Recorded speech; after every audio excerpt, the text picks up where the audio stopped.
नमस्कार, हमारे इस प्रोग्राम में आपका स्वागत है। हमारी आज की मेहमान एक सुविख्यात कवयित्री हैं। वो अपने गीतों के लिए और मंच संचालन के लिए ख़ास तौर पर जानी जाती हैं। तो आइए मिलते हैं डॉक्टर कीर्ति काले जी से।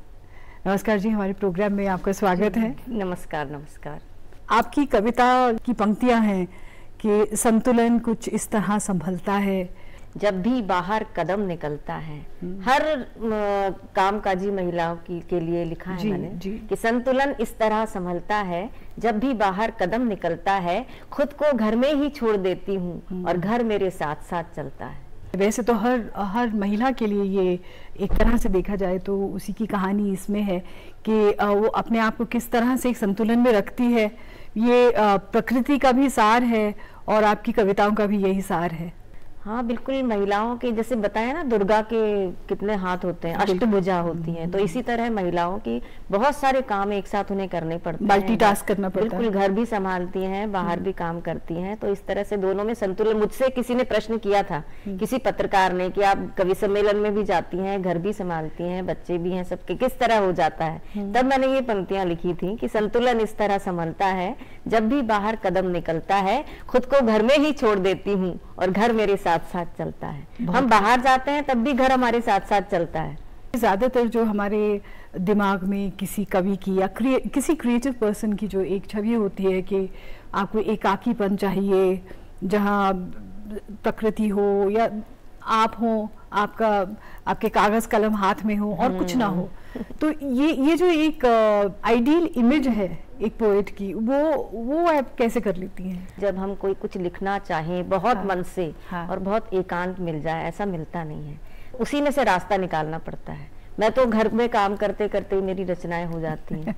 जैसे मैं घर में अगर रोटी बेल रही हूँ, रोटी बेलते बेलते, क्योंकि मन वहीं लगा रहता है, अच्छा मन एक ही दिशा में लगा रहता है और बस वही अपना काम करता रहता है और मैं अपना काम हाथ पैरों से करती रहती हूँ घर में। मैं अपनी एक रचना बताती हूँ आपको कि महानगर में इतवार हम कैसे मनाते हैं। एक उत्साह के रूप में, एक त्योहार के रूप में हम इतवार की छुट्टी मनाते हैं। तो इसमें पूरे परिवार का चित्र चलेगा, सुबह से लेकर रात तक किस तरह हम काम करते हैं। कई दिनों के बाद मिला है मनचाहा इतवार, भोर हुई सूरज ने अलसाई आंखें खोली, भोर हुई सूरज ने अलसाई आंखें खोली, उठ भी जाओ मेम साहब कुछ इतरा कर बोली, गर्म चाय के साथ, गर्म चाय के साथ, गर्म चाय के साथ रखा है टेबल पर अखबार, कई दिनों के बाद मिला है मनचाहा इतवार,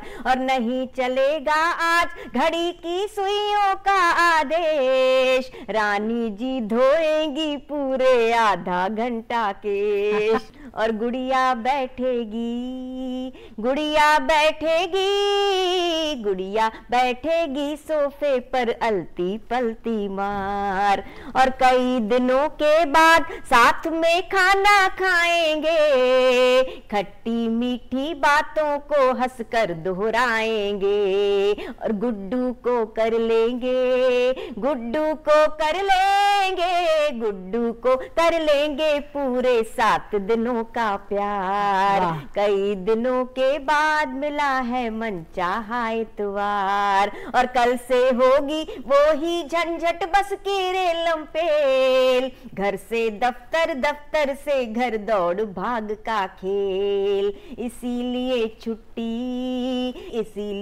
छुट्टी लगती है दिल्ली में त्योहार, कई दिनों के बाद मिला है मनचाहा इतवार। आप बहुत से अलग अलग रस में कविता लिखती हैं, लेकिन खासियत शायद ये है कि आप हर स्थिति में जो पॉजिटिव है, जो सकारात्मक है, उसकी तरफ मुड़ती हैं। क्या ये सच है? मुझे लगता है कि एक कवि की, एक लेखक की ये जिम्मेदारी है कि वो एक दिशा निर्देश दे। अगर समाज में नकारात्मकता है, लोग बहुत उदासीन हो चुके हैं, तो उनमें एक आशा का संचार करे।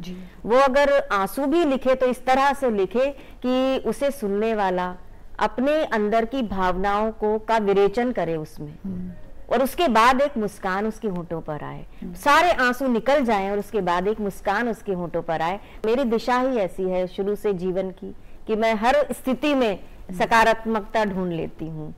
तो आज भी जैसे कोविड चल रहा है, इतने लोग नकारात्मकता से भरे हुए हैं, तो मैंने एक भी रचना नकारात्मकता की नहीं लिखी, बल्कि लोगों को उत्साहवर्धन करने के लिए ही मैंने कविताएं इस दौर में लिखी हैं। तो कोविड के दौर में आपने ऐसा क्या लिखा है जिससे जो सुनने वाले हैं, क्योंकि हम कई लोगों का सुनते हैं वो डिप्रेस हो रहे हैं बहुत और उम्मीद छोड़ रहे हैं, तो उनकी उम्मीद बढ़े उसके लिए आपने क्या लिखा है? काल की कुचाल हार जाएगी, निश्चित हम जीत जाएंगे,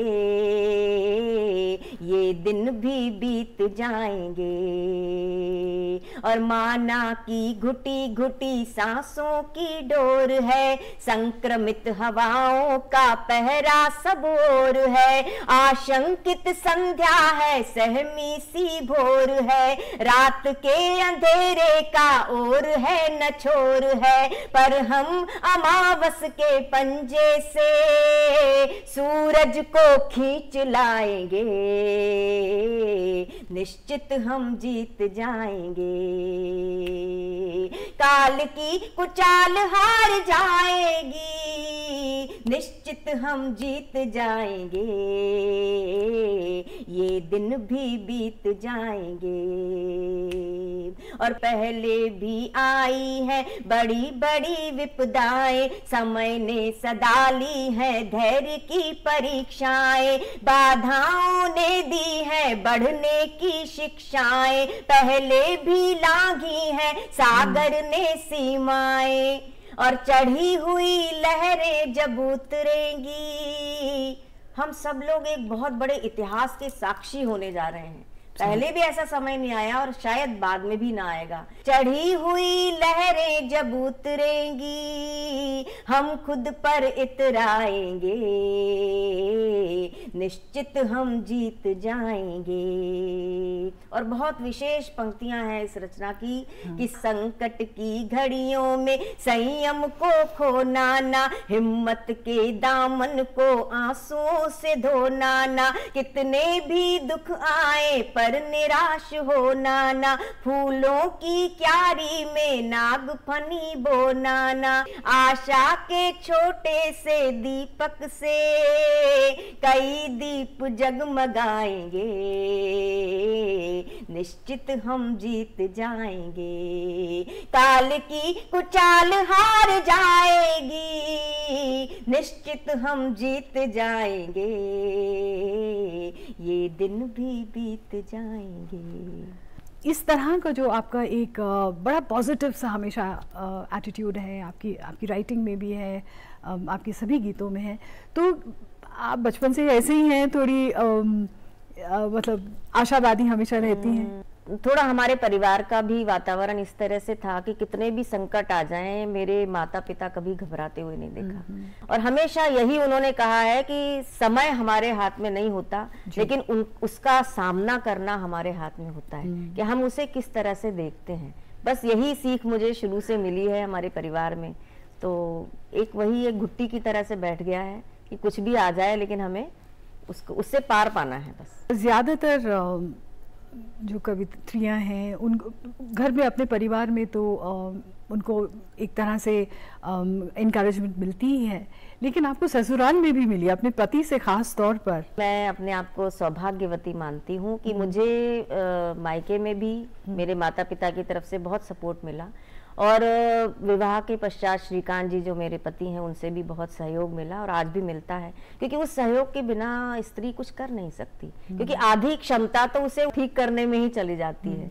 और उसके बाद आधी क्षमता बचती है, उससे वो कुछ काम कर पाती है। लेकिन आपने जो अपने लिए क्षेत्र चुना है वो बहुत ही मुश्किल है, क्योंकि जब आप मंच पे ख़ास तौर पर कविता पाठ करती हैं तो एक तो बहुत कवि होते हैं, एक श्रोता बहुत से होते हैं, और लेट्स फेस इट, थोड़ा कंपटीशन भी होता है, ख़ास तौर पे लड़कियों को या महिलाओं को उतनी जगह नहीं मिलती है ऐसे स्टेज पर।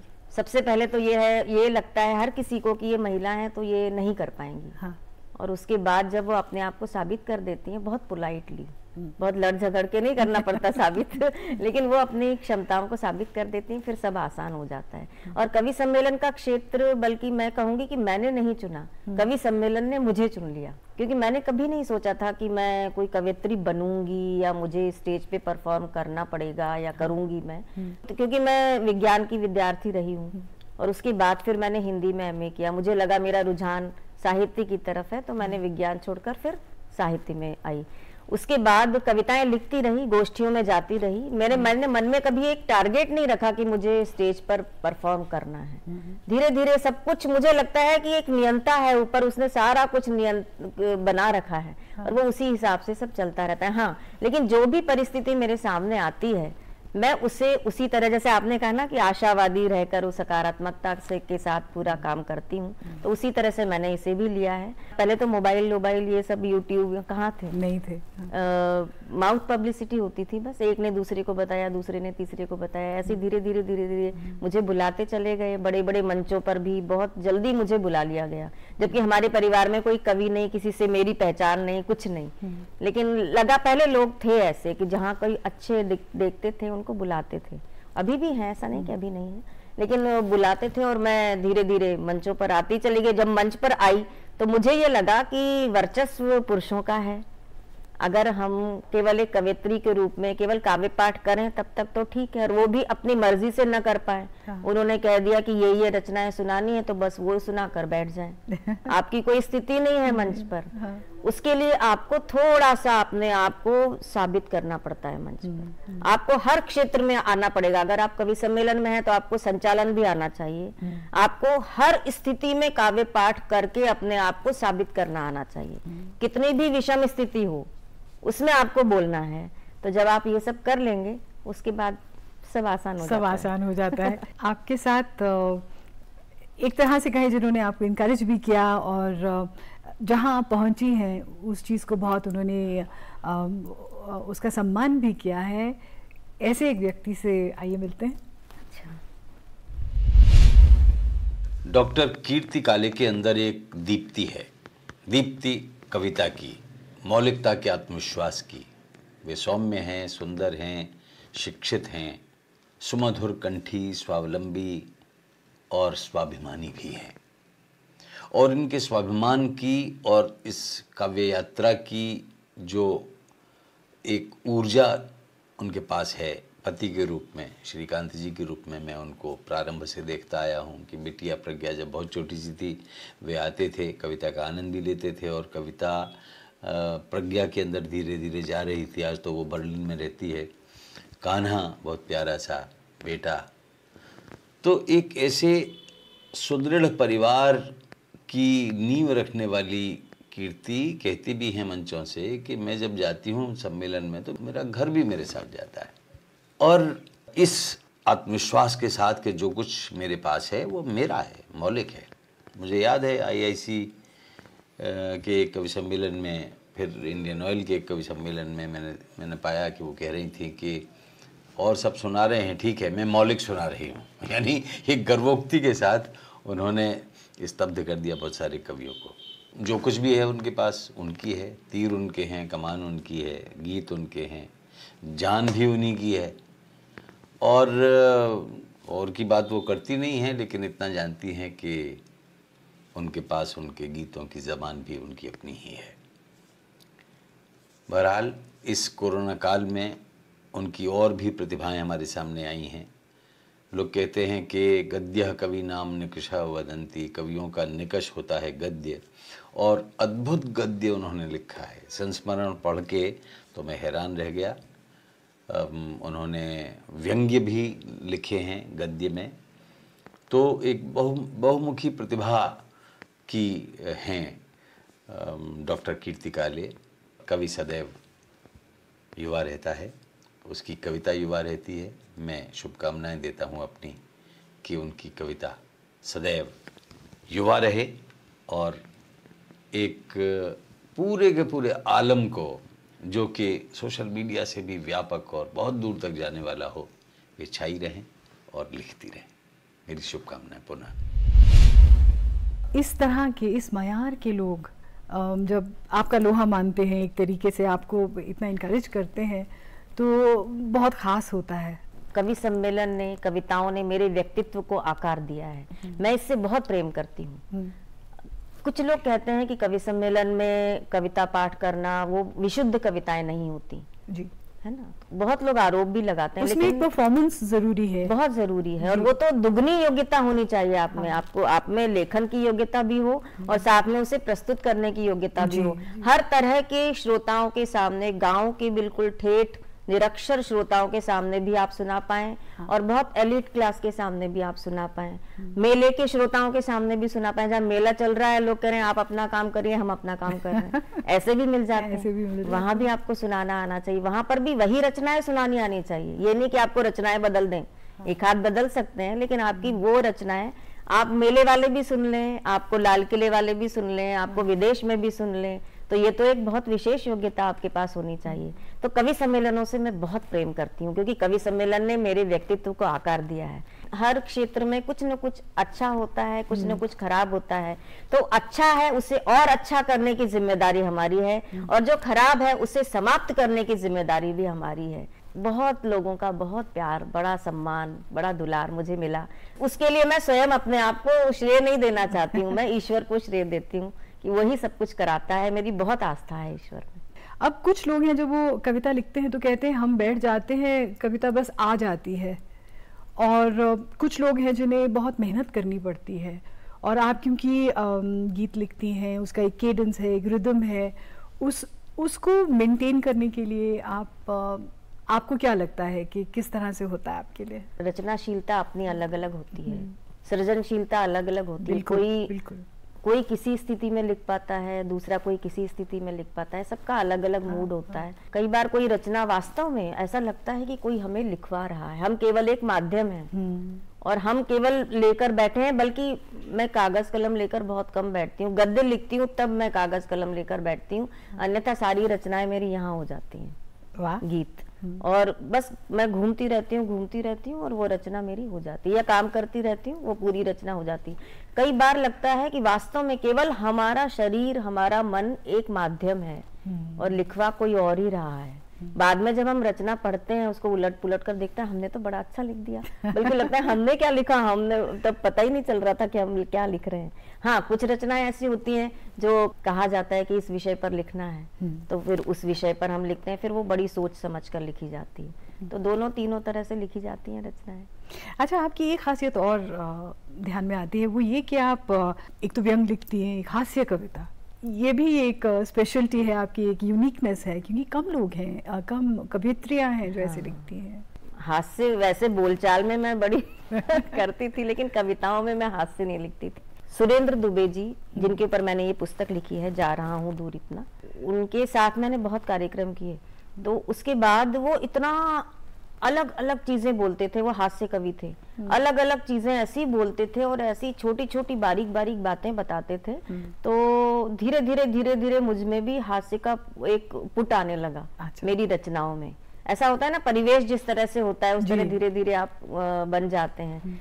तो और मैं संचालन भी करने लगी, तो संचालन में भी हास्य बहुत आवश्यक है। बिल्कुल। तो उसके लिए भी मैंने हास्य लिखा, क्योंकि दूसरों का लिखा हुआ संचालन में बोलें, इससे अच्छा हम स्वयं ही कुछ गढ़ें, स्वयं अपना, और उसके बाद बोलें। तो उसके लिए भी मैंने सायास हास्य गढ़ा कुछ, और उसके बाद धीरे धीरे स्वयं में भी आता गया। तो हास्य कविताएं लिखती चली गई। कोरोना के दौर में एक मैंने हास्य की रचना लिखी, बड़े अवसाद में लोगों ने रचनाएं लिखी, क्या पड़े हुए हैं, कुछ काम नहीं है, कुछ नहीं। मैंने कहा अरे छोड़ो, ये काम वाम क्या नहीं है, करने वालों के लिए बहुत काम है, बिल्कुल, ना करने वालों के लिए कुछ भी नहीं है।